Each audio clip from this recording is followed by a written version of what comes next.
வணக்கம் நண்பர்களே, எல்லாரும் எப்படி இருக்கீங்க? இன்றைக்கி நம்ம ஒரு அரிய வகையான மீனை பற்றி தான் நம்ம இன்றைக்கி இந்த வீடியோவில் பார்க்க போகிறோம். ஆறுகளில் மட்டுமே காணப்படும் இந்த வகையான மீன்கள் பார்த்தீங்க அப்படின்னா ரொம்ப ருசியானது. அசைவ பிரியர்கள் குறிப்பாக கருவாடு சாப்பிட்றீங்க, கண்டிப்பாக இந்த கருவாடு ருசி பார்க்காம இருந்திருக்கவே மாட்டீங்க. இதை சாப்பிட்ட அனுபவம் இருந்ததுன்னா கமெண்ட்ஸில் சொல்லுங்கள். எனக்கு இந்த கருவாடு ரொம்ப ரொம்ப பிடிக்கும். இதை தொக்காவும் செய்வாங்க, ஃப்ரை பண்ணியும் செய்வாங்க. எப்படி சாப்பிட்டாலும் அவ்வளோ அருமையாக இருக்கும். சரி வாங்க, நம்ம இந்த வீடியோவில் ஒரு அசரை குஞ்சு எப்படி பிடிச்சி அதை காய வச்சு எப்படி கடைக்கு கொண்டு போய் அதை வியாபாரம் பண்ணுறாங்கன்னு நம்ம பார்க்கலாம். இங்கே பார்த்தீங்கன்னா கணவன் மனைவி 2 பேர் அவங்களோட அன்றாட வருமானத்துக்காக ரொம்ப கஷ்டப்பட்டு இந்த மீனை கொஞ்சம் கொஞ்சமாக பிடிச்சி அவங்க வியாபாரத்துக்கு கொண்டு போகிறாங்க. ஆற்றுல தண்ணி குறைஞ்சதை கவனித்த இவங்க 3 மணிலேருந்தே இந்த அசரை குஞ்சு மீனை பிடிக்க ஆரம்பிச்சிட்டாங்க. ரொம்ப குறைஞ்ச அளவுலேயே இவங்க மீன் பிடிச்சி வச்சுருந்தாங்க. காரணம் என்னென்னா, இவங்க ரொம்ப கரையோரமாக மீன் பிடிச்சிட்ருக்காங்க. இதுவே கொஞ்சம் நடுத்தண்ணியில் போய் பிடிச்சிருந்தாங்கன்னா ரொம்ப நிறையா பிடிச்சிருக்கலாம். இதே மாதிரி வந்தவங்க ஒரு 4 பேர் சேர்ந்து நடுத்தண்ணியில் நிறைய மீன் பிடிச்சி வச்சுருந்ததை நான் பார்த்தேன். இந்த வீடியோ லாஸ்ட்டில் நான் அதை காமிச்சிருக்கேன் பாருங்கள். இந்த மீன் அளவு பார்த்திங்கன்னா 3 சென்டிமீட்டர்லேருந்து 5 சென்டிமீட்டர் வரைக்கும் தான் வளரும். அதுக்கு மேலே இது வளராது.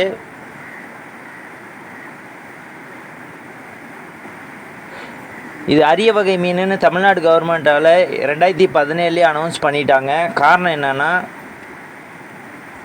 ஆறுகளில் இருக்கிற மீன்களுக்கு பிரதான உணவாக இந்த மீன்கள் இருக்குது. குறிப்பாக ஆறுகளில் காணப்படும் ஒத்தமூக்கு மீன், விரால் மீன், விலாங்கு, கெளுத்தி, ஜிலேபி இந்த மாதிரி மீன்களுக்கெல்லாம் இது உணவாக இருக்குது. இங்கே பாருங்கள், இந்த அசரை குஞ்சு மீனை சாப்பிட வந்த கூட எல்லா மீனும் சேர்ந்து இந்த வலையில் மாட்டிக்கிச்சு. இப்போ அந்த மீனெல்லாம் பிரித்து எடுக்கிறாங்க. இந்த மீனை என்ன செய்வாங்க அப்படின்னா, இதை தூண்டில் போட பயன்படுத்துவாங்க. ஒரு நண்பர் ஒருத்தர் இதை உயிரோட வச்சுக்க இந்த ஒரு டப்பாவில் இதை கலெக்ட் பண்ணுறாரு.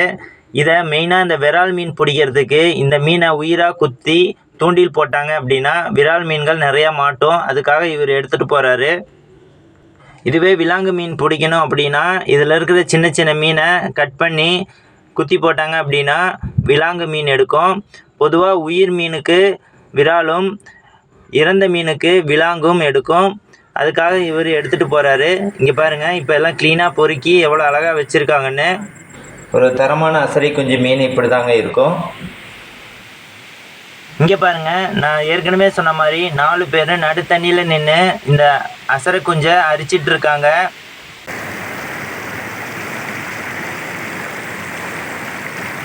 எப்போதுமே கூட்டம் கூட்டமாக காணப்படும் இந்த மீன் பார்த்தீங்க அப்படின்னா தண்ணிக்கு மேலே மலைச்சாரல் மாதிரி அப்படியே இருக்கும். அதை பார்த்து தான் மீனவர்கள் கண்டுபிடிச்சி இதை வலை போட்டு மீன் பிடிப்பாங்க. சீசனுக்கு மட்டுமே தான் இந்த மீன் கிடைக்கும். இங்கே பாருங்கள், இப்போ இவங்க எவ்வளோ மீன் பிடிச்சி வச்சுருக்காங்கன்னு. இதை நம்மளால் எண்ண முடியாது. கிட்டத்தட்ட மில்லியன் கணக்கில் இந்த மீன்கள் இருக்கும். அளவில் ரொம்ப சின்னதாக இருந்தாலும் அவ்வளோ ருசியாக இருக்கும் இந்த ஐரை மீன்.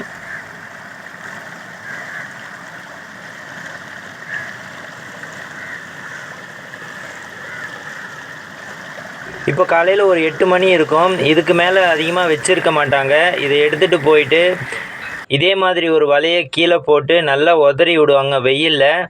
ஒரே நாளில் இது காலையிலேருந்து ஈவினிங்குள்ளே ஒரே நாளில் நல்லா காஞ்சிரும். காஞ்சதுக்கப்புறம் இதை வியாபாரக்காரங்க வந்து கிலோ கணக்கில் வாங்கிட்டு போயிடுவாங்க. இந்த மீன் பார்த்திங்கன்னா 1 கிலோ 300 ரூபாயிலேருந்து 350 ரூபா வரைக்கும் விலை போகும்.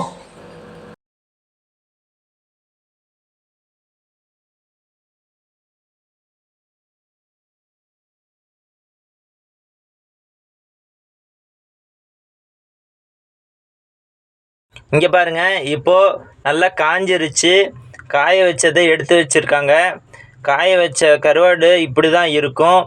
இந்த கருவாடு பார்த்திங்கன்னா இப்போ வியாபாரக்காரங்க வந்து மூட்டையாக வாங்கிட்டு போயிடுவாங்க. எவ்வளோ இருக்கோ அவ்வளோ வாங்கிட்டு போயிடுவாங்க. சாதாரண கருவாடு தான், அதை நம்ம கடையில் வாங்கி சாப்பிட்றோம்.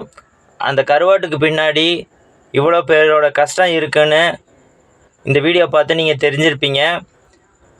கண்டிப்பாக இந்த வீடியோ உங்களுக்கு பிடிச்சிருக்குன்னு நான் நம்புகிறேன். பிடிச்சிருந்தால் லைக் பண்ணி ஷேர் பண்ணி கொஞ்சம் சப்ஸ்கிரைப் பண்ணிடுங்க. மீண்டும் இதே மாதிரி ஒரு வித்தியாசமான வீடியோவில் உங்களை சந்திக்கிறேன். ரொம்ப நன்றி.